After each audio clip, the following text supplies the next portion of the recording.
Kris here, Doom Telly, episode 71. And I'm going back to today's theme will be the my decade of metal that was influenced by Metal Mickey. Shout out Metal Mickey, who did a series of videos about the decade of the 80s, 1980s, so on and so forth. Top 6 and a glaring omission for each year. I thought it was a fabulous idea. I appear to be the only person that thought it was a fabulous idea, so I'm running with it. So I've already done a few. I started where my metal and rock influence began, 1987. So I've started with 87. So I've done that. I've done 88, and we're on to 89 finally. But before I begin on that much promised video, updates.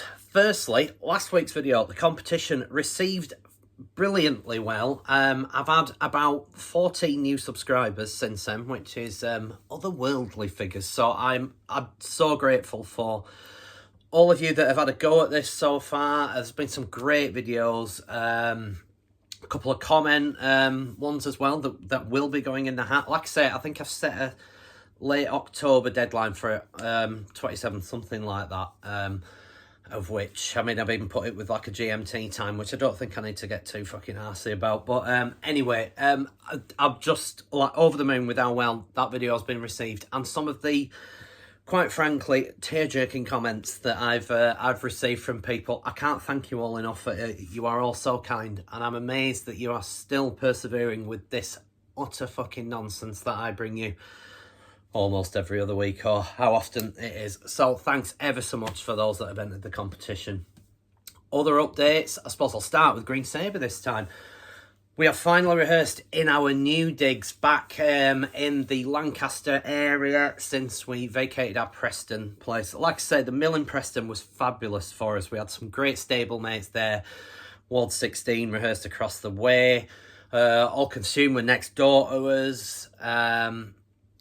There was our Lancaster Stable Yard Blood Yard. They rehearsed there. In fact, it was Matt, shout out Matt, the drummer of Blood Yard, who put us onto the mill in the first place. So it was great for us, but alas, it wasn't overly viable financially for us, sadly. So we had to look at cheaper alternatives, which essentially meant that we can't have the gear set up and plug in and good to go. We've got to crack it all up, you know, like normal people have to do when they rehearse as such. So I'm not complaining, but the new digs are brilliant. It was our first run through rehearsal in a while, and I was saying it was about 2 months. I think it was nearer 3 months since we've rehearsed in total, but you wouldn't have known, it went brilliantly. So the next planned venture we have with Green Sabre is a gig in Bradford at Night Train. It's a 4-band, I forget who the fuck's on now besides ourselves, and Gods of Hellfire that are headlining. Rich, shout out Rich, Gods of Hellfire,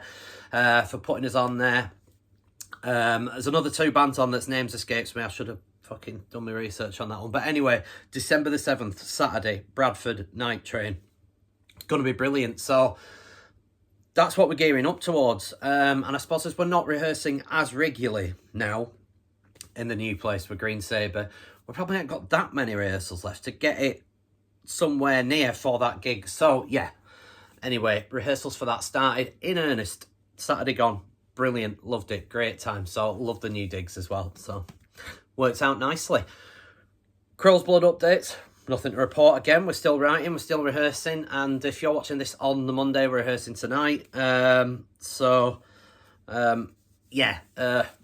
Looking forward to that, as per usual. GODTHRYMM updates. The single's gone down. The single that came out a couple of weeks ago now, gone down brilliantly. We've had some lovely reviews for it. So, yeah, I'm thrilled by that. So, yeah, all good. So, yeah, 2 new songs out now via Profound Law Records. So, if you haven't already checked it out, which I'd be amazed if most of you haven't, I mean, it might not be your bag, but if you haven't, check it out for the sake of Christ.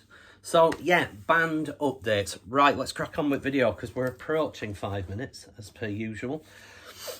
So, as mentioned earlier, 1989.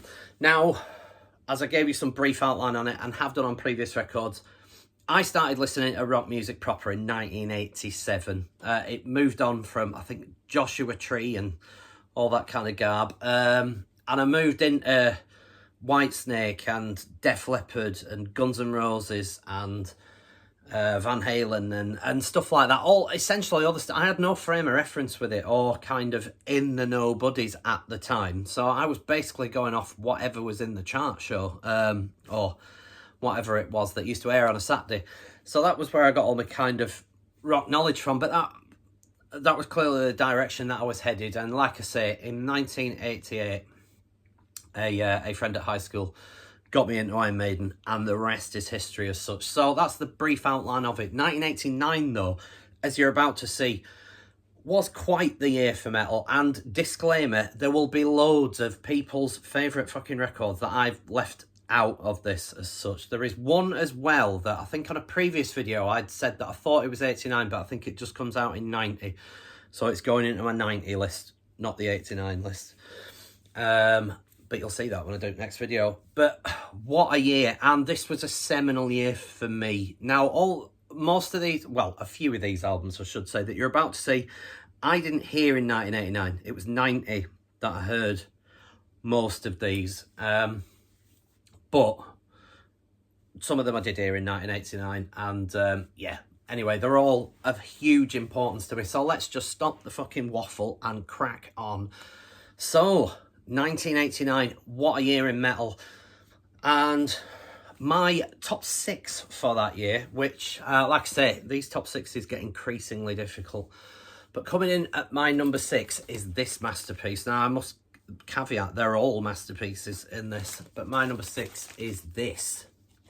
Sepultura, tough call, but for me, their finest hour is this. I think this sort of perfectly sits right on the edge of thrash metal and death metal, and it's the kind of the best of both worlds in this album.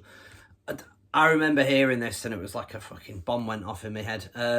It was like, wow. It was the video to Inner Self that was the first thing I saw from this, and it was, yeah, it was just eye-opening. I remember thinking, whoa, what's that? And yeah, this album can do no wrong for me. Again, it's all killer, no filler. You've got Beneath the Remains opening it, Into Inner Self, what's track 3 called again? Fucking, oh, Stronger Than Hate. Then you've got Mass Hypnosis as track 4. What's the one on? If I were going to be picky about it, I feel like it's stronger at the start, but it's still at a 10 out of 10, don't get me wrong. But yeah, absolutely adore this record, and a worthy number 6. And when, again, speaking this up, when you see what's got missed off my top 6 and that this has got in the place of now, I'm sure there'll be many an argument about it. But anyway, Beneath the Remains makes my top 6 an incredibly important record for me. My number 5 is another really, really important record for me, and my favourite by this band. Now, in my competition, one of the questions was bands whose second album was my favourite of their back catalogue, and I nearly put this one in for it, but I thought I might leave it for someone else. I've not seen it yet, but anyway, this is comfortably my favourite by this band.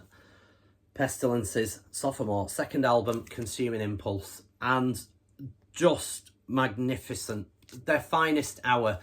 It's got all the aggressive death metal in it with the punch of Malleus still coming through as such, which is a thrashier album, let's be honest.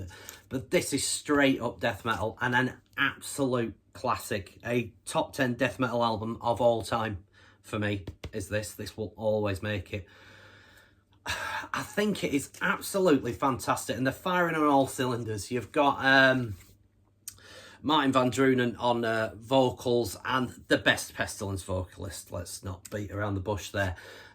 Really just gut-wrenching screams on this album. The guitar tone is heavy as hell. It is, yeah, just rippingly heavy guitar tone. The songs are great, and I don't think any of us quite noticed what a gargantuan bell-end Patrick Memeli was going to become at this point. Which he clearly fucking has now, but that's another story. But what a record. Comfortable top 5. Could have been higher for me. Again, all killer, no filler. My favourite Pestilence album by a fucking yard. So, yeah, my number 5, Consuming Impulse, Pestilence. My number 4, and I mentioned this in last week's video, as it's, again, a second album of theirs that is my favourite in their back catalogue. Carcass's Symphonies of Sickness. I went into great detail, or fairly decent detail, on last week's video, so I'm not going to waffle on too much about this, because I'm going to try and keep this video somewhere near 15 minutes, if it's all possible, but, you know, famous last words. But, again, as I've mentioned before, the bridge between the early grindcore stuff and the new, more polished death metal stuff that we know and love of Carcass, and this sits right in there, and yeah, just my favourite album of theirs. I think there's some great songs on this, and a comfortable number 4 for 1989 for me personally, and a really important record. And I should stress, all of these have a massive importance on me, because they are still as relevant today for me, all the ones mentioned on this list, as they were back then. So my number 3, and not my favourite album by this band, the one that followed it, their second album, is my favourite of theirs. Again, which I probably should have answered my own question with, but I digress. But another stone cold classic, and my number 3 for 1989, it is this masterpiece. Autopsy's debut album. Let's flank my fucking peanut head with, get rid of the glare, with the 2 versions that I have of it. That's a picture disc of the surgical cover. And here's my new reissue that came not so long since of the Hooks front cover. I mean, where to start with this record? A comfortable top 3. Could have been higher, quite frankly. It's a masterpiece. It really is. I mean, you know, I won't get too gushing about it, but I just think Autopsy do what they do. So, I mean, one of the greatest death metal bands of all time. They just tapped into something with me. There is a grottiness to it, a murkiness, a horribleness, a grim, gory, bleh, which is incidentally sort of how he sounds when he sings. Everything about this band is sort of horrible and suits death metal to a T. There is the little subtle doom elements that creep in riff-wise. And, yeah, again, I love both covers of it as well, but as soon as I had that one for a while, I'd never owned a copy of the Hooks cover, as I've mentioned previously, but anyway. So my number 3 for 1989, Autopsy's debut album, Severed Survival. My number 2, there'll be a few rolling eyes, because I've moved away from extreme metal at this point, but this is one of the most important records to me, period, as such, really. They're one of my favourite bands of all time. I love their entire back catalogue. I don't think they've had a misfire yet, personally. And this album was the one that got me into them. It is Faith No More's The Real Thing. I picked this up at a car boot in, where the hell was it now? I want to say York. I think I picked it up with State of Euphoria. But yeah, absolutely lovely, Nick. Original press. What an album. Mike Patton's first with the band. Not my favourite Faith No More record. That would be probably Angel Dust, just over King for a Day, but this comes in at a very close third. But the most important one for me of theirs, and like I say, is what got me into them. And how many bands have been influenced by these as well over the years? There has never been before or since a band that sounds like them, really. And just Jim Martin's guitar tone on this, and I mean the way that they finish it with they finish it on the vinyl with Woodpecker from Mars, which is just like really shredding guitar tone, and that classic sort of creepy keyboard run going over the top of it. But some absolute Stone Cold Faith No More classics on here as well, particularly the title track. I mean, you can look past the singles that everyone knows to death now, From Out of Nowhere, Epic, and the one that, if I sort of skip past the track on this song, it's falling to pieces. I find it just boring. With, you know, the you know, it's a nice bass line and so on, but I don't really feel like it goes anywhere. That song, never a particular favourite of mine. I preferred everything else on this record, but an absolute worthy number 2. It could have been my number 1 as most important album of the year, but it isn't, and you will soon see what is my most important album of the year for number 1. And there'll be a few of you gasping, probably not gasping at my choice at number 1, but gasping at some records that they'll all be thinking, how the hell can you do a 1989 list without this on it? Well, I'm about to explain some of those. And again, not all of them. There are so many great records came out in 89 that it's I was bound to forget a few fucking obvious ones. So fire in the comments if there's any that you feel I've missed. But my number 1 for 89, this absolute masterpiece, Morbid Angels, Altars of Madness. This is a reissue that I've got of it. I've got the original picture disc release, but this is a fairly recent reissue of it. Fairly faithful. The artwork's still reasonable, and crucially, it's the original artwork on it as well, not that fucking awful new version that Earache are peddling just because they can't be bothered to pay Dan Seagrave what he deserves for his art royalties, but that's another story. But yeah, one of the things that grinds my gears with modern, I don't know if anyone's mentioned it yet on the videos, needless puffy fucking gatefolds. This is a single record, but for reasons unknown, they've gatefolded so you can have that beautiful picture of Morbid Angel within it. But absolutely fucking unnecessary gatefold. Doesn't need it. So it takes up twice as much space in my limited space collection as it fucking sodding well is. So that's probably a reason why I should go out and buy the original again. But puffy gatefolds, another one of my pet hates with modern vinyl trends. If it's one bit of vinyl in it, I do not need a sodding gatefold. Unless it's Cathedral's Forest of Equilibrium. Unless it's like a gatefold artwork that deserves it, you know, that makes sense.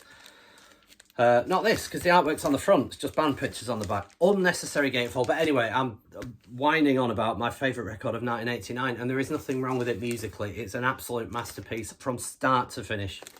Favourite track on here? I don't know. Chapel of Ghouls? Chapel of Ghouls, maybe? But they're all brilliant. I mean, you've got that 1, 2, 3 punch to open it. Immortal Rites, Suffocation, Visions from the Dark Side. Maze of Torment, though, is also fucking blinded, as is Chapel of Ghouls that opens side B. Bleed for the Devil, Damnation, Blasphemy, Evil Spells, All Killer, No Filler, and I would say comfortably, but that'd probably be a lie because I really rate all my top 6, but a worthy number 1 for 1989, Morbid Angels, Altars of Madness. So I tend to, what Metal Mickey didn't do, because he's got more sense and realised that videos shouldn't go on forever, near misses, but I feel 89 especially is a year for absolute essential near misses.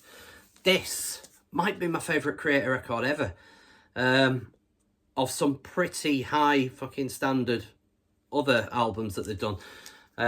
Pleasure to Kill being one, and so on and so forth. But anyway, but absolutely love this, and it felt wrong leaving all these I'm about to mention off of the top 6, but I had to stop somewhere. Top 10 it might have made it, but yeah, the Creator's Extreme Aggression. This masterpiece, Obituary's debut, Slowly We Rot, again, how's that not made the top 6? Well, it hasn't, but it's a killer. I mean, Obituary's first 2 records are fucking unrivaled, magnificent albums. Cause of Death, again, a band's second album that might be my favourite. Well, that is my favourite. This is a close second, though. Yeah, So Lonely We Rot didn't make the list quite. This, I absolutely adore this record. But this didn't make it either. But yeah, like I say, the threshold had to be somewhere. And this didn't quite, probably of all these I'm about to show you, this is the one that was closest to making it onto that top 6. But it didn't make it on. But yeah, Street Cleaner, Godflesh. This, Bolt Thrower, Realm of Chaos, original press I should add. This didn't make it, and I love this. I think, again, another band that this might be my favourite. A second album of theirs that might be my favourite. I think I still prefer War Master just, but we're not here to discuss that. Bolt Thrower that didn't quite make it. Those are the ones that I've got physical of. Other ones that didn't quite make it, I've got on CD somewhere, but I can't find half of these, and I couldn't be bothered fucking looking for them. Right, let me see. Practice What You Preach by Testament, Image Inserted. Great album. Wasn't really threatening the top 6, but another great album for 89. Terrorizer, Image Inserted. World Downfall, absolute classic, really, really threatened the top 6. Not quite, and also because I can't find the CD, so I didn't want to do a top 6 that I didn't have the physical of. I have got the physical of this somewhere, but fuck knows. Can't find it. I could do with a repressed vinyl. Black Sabbath, Headless Cross, image inserted. Hated it at first, was not a fan of this era of Sabbath at all, but as I've mentioned on previous videos, over the years I learned to love the non-Aussie eras far more than I ever gave them credit as such. And Headless Cross is a great example of so you can tell to still hear it's Iommi's riffs, and it's that sort of got me into it. But again, another album didn't really threaten me top 6 at any point, I'll be honest. But yeah, another album with the worthy mentioned. Repulsion, image inserted. Grindcore Classic, didn't make it. The King Diamond album from that year, that's name escapes me what it was. Is it called Conspiracy or something? Anyway, there's an image inserted of the one that I'm trying to fucking remember. Again, great album, didn't make my list. Exodus, Fabulous Disaster, got this on CD somewhere, can't find the fucking thing. Again, it might be my favourite Exodus record, actually, which is probably sacrilege, but I love it. I think it's great, even though has it got 2 covers on it, which is kind of wholly unnecessary, but anyway.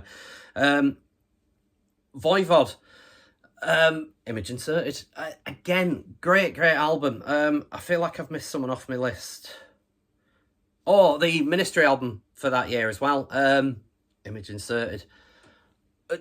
All great albums, but I had to stop somewhere, so I'm happy with my top 6 though. But yes, so many great albums in '89, and again, I'll have likely missed a load of classics, so just tell me if there's one of your favourites that I've not mentioned. Glaring Omissions, and I've woefully gone over time as per usual, so let's wrap this up fairly quickly. I don't have physical of either of these because I don't have physical of stuff that I'm not a massive fan of. Now, I'm going to mention 2 quickly. I won't batter them to death too much, but my glaring omissions from 1989 that might be staples that make people's are, firstly, this one by Annihilator, Alice in Hell. Personally, I think Annihilator get unfairly talked up. The title track on this album is great.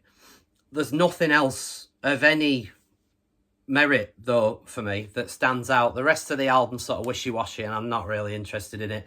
Does note for me. It's just kind of substandard thrash, and I know there'll be people like tearing their fucking hair out at that, but yeah, I'm just not a fan of it. I think the title track's brilliant, and that riff leading into it as such, I think it tails off when the vocals come in, personally, and I think that's half the battle with Annihilator for me. I was never a huge fan of the vocals. But yeah, just didn't do it for me, so that's one glaring omission. The second one, and a band that on a few videos I've just told you often that I'm not a fan of.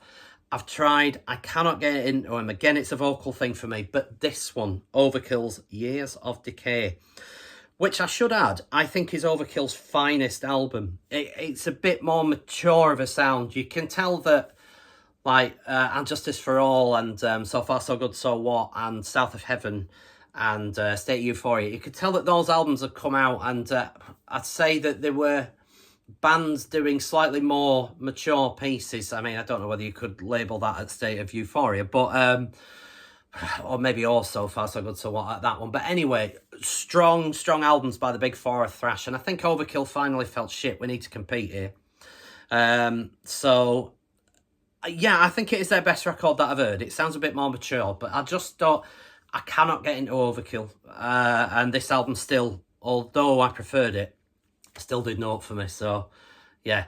So that's it. Let's wrap it up. That is my top 6 and glaring omissions and worthy contenders for 1989. Quite the year. And they get really difficult for the next couple now, trying to whittle it down to a top 6. I struggled with that one, but got there, I think, anyway. So, right, that's enough. Thanks so much for watching, and again, thanks so much for being a part of my little competition for 200 subs. You've got until the end of October with it for any other entries and stuff, but so far, so brilliant with what people have done. It's been great. And thanks for my bevy of new subscribers. Great, honestly, thanks ever so much.